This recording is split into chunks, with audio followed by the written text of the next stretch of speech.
Hello mga ka-vibes. So ito nilaro ko itong red larva escape.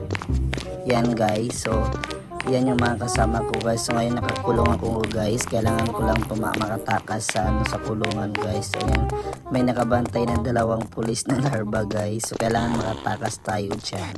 So let's start. So yan, sundan lang muna natin yung yellow na arrow. So yan, lakad-lakad tayo guys. Sundan natin yung itong yellow na arrow.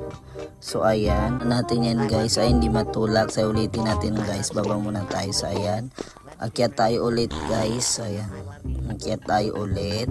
And then hulog pa. So ayan, akyat tayo ulit. Yan, sundan na natin. Tapos ayan, ito pa right.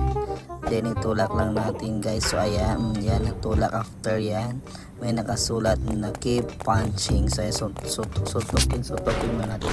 Ayan, after yan, baba tayo. Dito na tayo sa section 2. So ayan, kailangan daw natin makalagpad yan. So kailangan natin makaingat yan sa may mga umiikot na aircon. So ayan, ingat lang guys, baka mahulog tayo dyan.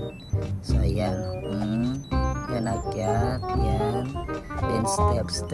So ayan, kailangan natin yan guys. So may larva dito nakahiga guys. Iba yung hagdan kay larva rin guys. So tingnan nyo, ay po, nahulog tayo guys. So yan, ulitin natin. Kaya may namatay pa na isa. So ayan, ay kailangan natin i-punch. Bugs, putik, ulit na naman guys. So ayan, part 3 na. So kailangan pala natin itong i-punch dito guys. So yan, may hagdan. So ayan, jump.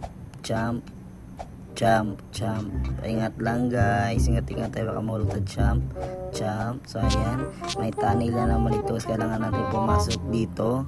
So ayan, pasok diretso tayo. Yan, section A2 na tayo guys. Nandito na yung mga bantay guys. Kailangan na tayo makita guys.